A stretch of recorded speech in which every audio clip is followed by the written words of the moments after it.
Picture this. You're 67 years old, you just filed the paperwork, you're officially retired, and your bank account has less in it than most people spend on a used car.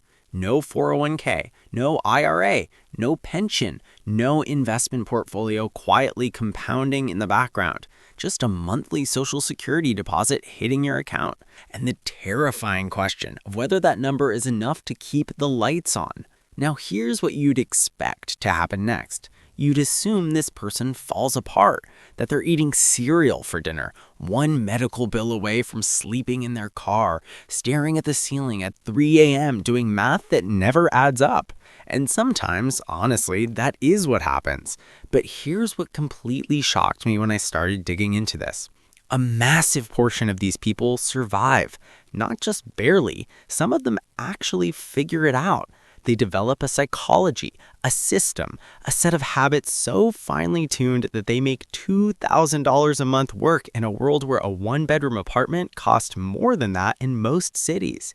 And the way they do it will tell you more about wealth, money, and the human brain than any finance book you've ever read. My name is Nate, and I spend way too much time thinking about money psychology, specifically why people make the financial decisions they do and what those decisions reveal about how our brains actually work.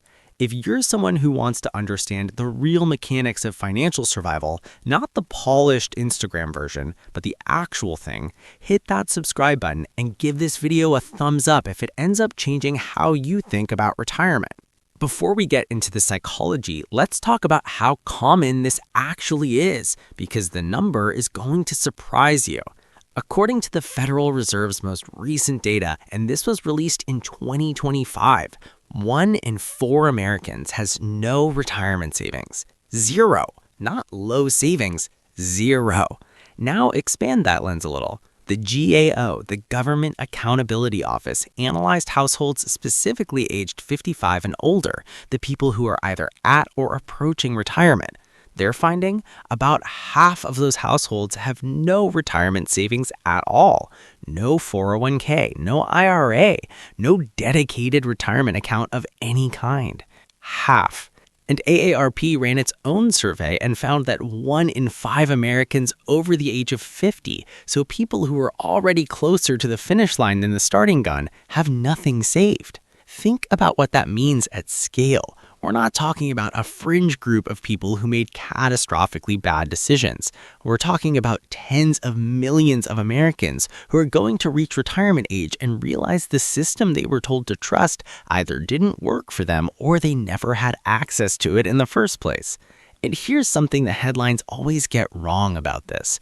They frame it as a personal failure story. Someone who spent too much, saved too little, skipped the avocado toast at the wrong time.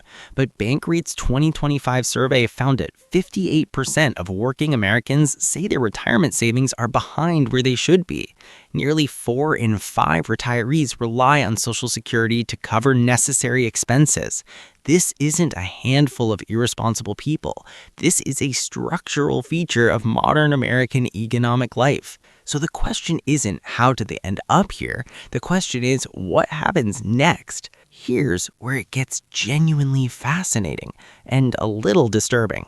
In 2013, a team at Harvard and Princeton published a study in Science, one of the most prestigious journals on the planet, called Poverty Impedes Cognitive Function. And what they found wasn't just that poor people are stressed about money. It's something much more mechanically interesting than that. They found that financial scarcity literally reduces your cognitive capacity, not as a metaphor, as a measurable fact. The mental bandwidth you have available for making decisions, planning ahead, noticing opportunities, it shrinks, like having too many apps running on your phone and everything starts to slow down. They called it tunneling. When you're in financial scarcity, your brain tunnels into the immediate crisis. You can see the thing right in front of you. This month's rent, this week's groceries, this bill that's already overdue, with incredible clarity. But your peripheral vision goes dark. The long-term plans, the creative solutions, the opportunities hiding just outside the frame. You literally cannot see them. Now apply that to someone who retires with nothing. Their entire day becomes a cognitive juggling act. which bill gets paid first, whether the check engine light can wait another week, whether it's worth calling the Medicare office for the third time, or if it's already hopeless. And here's the cruel irony: the people who need the most mental clarity to navigate this situation, to find the programs they qualify for, to optimize their Social Security timing, to avoid the debt traps that could destroy what little stability they have, are the exact people whose mental bandwidth has been most depleted by the stress of financial scarcity.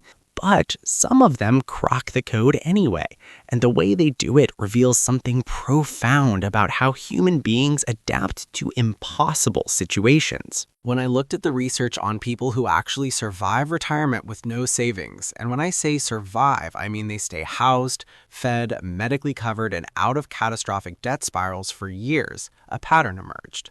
It's not one thing, it's 5 interconnected behaviors that work together like load-bearing walls in a building. Remove any one of them and the structure starts to collapse. Pillar 1, the income floor. Nearly 90% of Americans 65 and older receive Social Security. For the people we're talking about, no 401k, no pension, this is everything. The average benefit in February 2026 was just over $2,076 per month. Here's the thing about that number. It sounds like enough until you start doing the math, because Social Security was designed to supplement retirement income, not replace it. It replaces maybe 40 to 50% of pre-retirement income for average earners. For someone who made median wages their whole life, that check is not a retirement, it's a lifeline. And the decisions people make around this check, when to claim it, how to time it, can make a difference of tens of thousands of dollars over a lifetime. Claiming at 62 instead of waiting until 67 means permanently reduced benefits. Every year you delay past your full retirement age adds roughly 8% to your monthly payment. For someone living on $2,000 a month, an extra $300 in benefits isn't a rounding error. It's the difference between paying for groceries or paying for a medical copay. Pillar 2, healthcare cost compression. This is the one that quietly destroys people who don't figure it out. Medicare isn't free. The standard Part B premium alone was over $200 a month in 2026. Add in deductibles, copays, and prescription costs, and healthcare can eat a third of that Social Security check. But here's what millions of eligible people don't know. There are programs that can make Medicare cost almost nothing.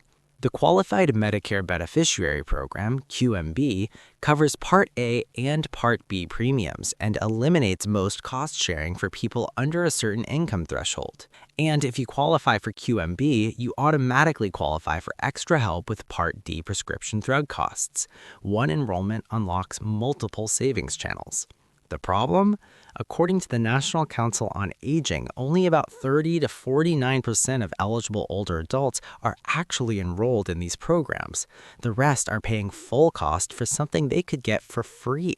This isn't because people are lazy or uninformed.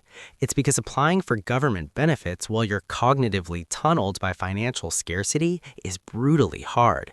The forms are complicated, the requirements feel confusing, and every phone call to a government office feels like a gamble on hold music. Pillar 3, food security. SNAP, the Supplemental Nutrition Assistance Program, has special rules for people over 60 that most people have never heard of. Households with elderly members generally only need to meet the net income test, not the gross income test. And here's the kicker. Unreimbursed medical expenses over $35 a month can be deducted from that net income calculation. For a retiree with chronic health conditions, that deduction can meaningfully increase their monthly food assistance. And yet, by the same estimate, only about 30% of eligible older adults are actually enrolled in these programs. Pillar 4, housing stability. This is the make or break variable. Housing is the biggest line item in any budget, and it's the one that determines whether everything else is manageable or catastrophic. The retirees who survive best split cleanly into 2 groups. The first group owns their home outright or has minimal housing costs. When your housing is stable, $2,000 a month becomes workable. When your housing is unstable, if you're a renter with no voucher in a market where rents have outpaced every other price increase, that same $2,000 is already gone before you buy a single meal. The second group has secured some form of housing assistance, Section 8 vouchers, subsidized senior housing, or informal co-residence with family. The wait lists for these programs are sometimes years long, which means the people who navigate this successfully started the process before they actually needed it. And the psychology. And this is the one nobody talks about in the personal finance literature because it doesn't fit neatly into a spreadsheet. The people who survive retirement with no savings develop what I can only describe as a mission-critical budgeting mindset. Not a budget as a guilt exercise or a New Year's resolution that fades by February. A budget as a living, breathing document that gets reviewed every month. Bill calendars, due dates mapped against the Social Security payment schedule. Expenses categorized not by want and need, but by consequence. What happens if this doesn't get paid? Can it wait? Is there a program that covers this? They also develop an almost preternatural radar for debt traps, high-interest credit cards, payday loans, predatory reverse mortgages. These are the financial sinkholes that turn a difficult situation into an unrecoverable one. The survivors treat debt avoidance not as a preference, but as an existential priority. Here's where I want to push back on the narrative you usually hear about this topic. The standard framing is that people who retire with no savings failed at personal responsibility. They didn't save enough. They spent too much. They didn't plan ahead. And look, I'm not going to pretend that individual choices don't matter, because they do. But let me give you some context that changes the picture. 78.7% of full-time workers in the lowest income decile, people earning less than about $27,000 a year, have no access to an employer-sponsored retirement plan. Not that they didn't contribute, not that they didn't contribute enough, they had zero access. No 401k to contribute to in the first place. And Social Security was explicitly designed as a supplement to private savings and pensions, not a replacement. But the private savings system has a 53.7 million worker access gap. The pension system has largely disappeared, and real wages for the bottom half of the income distribution have not kept pace with the cost of housing, healthcare, or the increasing length of retirement itself. The average American life expectancy when Social Security started in 1935 was about 61 years. The program's full retirement age was 65. The math was designed around most people not collecting for very long or not at all. Today, average life expectancy is 79. Retirement can last 20, 25, even 30 years. The same monthly check needs to stretch across a fundamentally different timeline. I'm not saying the system is broken beyond repair or that individual choices are irrelevant. I'm saying that framing millions of people's retirement crisis as a personal failure is like blaming someone for drowning when the pool they were told to learn to swim in has been draining for 40 years. The people who retire with no savings are not uniquely irresponsible.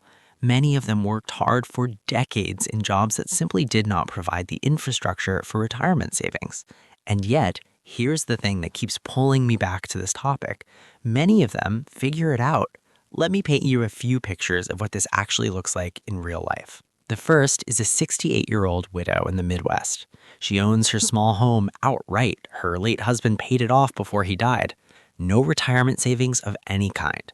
Her only income is Social Security. Her psychology is laser focused on one thing: protecting the house. That property is her only asset, and losing it would mean losing everything. So her mental accounting is almost religious about it. Property tax comes out first, every quarter, non-negotiable. She uses LIHEAP, the Federal Energy Assistance Program, to offset her heating bills in winter. She signed up for a local area agency on aging program that delivers 2 meals a week. She lives carefully, but she's stable. And the reason she's stable is that her costus is effectively zero. The second is a 70-year-old man in a mid-sized city, renting. His situation is harder. His Social Security check is his entire income, and roughly half of it goes to rent. He's enrolled in SNAP, and he learned after 3 phone calls he almost gave up on that his asthma medication expense qualified as a medical deduction that increased his monthly food benefit. He's on the waiting list for a Section 8 housing voucher. He's been on it for 4 years. He does not know when it will come through. Until it does, he survives month to month on a margin so thin that a single unexpected expense would require a credit card. He knows this, so he maintains a mental rulebook about what counts as an acceptable emergency. Car repairs? Yes, necessary.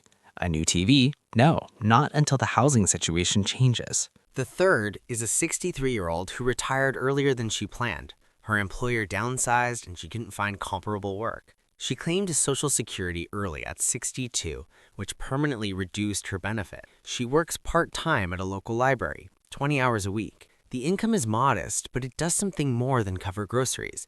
It gives her structure, routine, identity. She said in an interview that losing the job she had for 22 years didn't just take her income, it took her sense of self. The library job gave some of that back. This matters more than people realize. Research on continued work in retirement, what economists call bridge employment, consistently shows that it's not just financially beneficial, it's psychologically protective. The cognitive load of financial scarcity is genuinely lighter when you have regular social engagement, routine, and a sense of purpose that isn't just survive to next month. Here's what I want you to take from all of this. If you're watching this and you're young, 20s, 30s, maybe 40s, the lesson from these stories is viscerally obvious. Start building that financial foundation now, even if it's imperfect, because the compounding effect of having something is not just mathematical, it's psychological. It's the difference between operating in survival mode and operating in growth mode. But if you're watching this and you're closer to the edge, maybe you're 55 and you look at your savings balance and feel that nausea-eating drop in your stomach, I want to say something that most finance content won't say to you. This is not over. The benefit system in this country is genuinely designed to catch you. Not perfectly, not without friction, not with the kind of paperwork that feels designed to make people give up, but it exists. Medicare Savings programs, extra help, SNAP, housing vouchers, area agencies on aging that connect people to local services they didn't know about.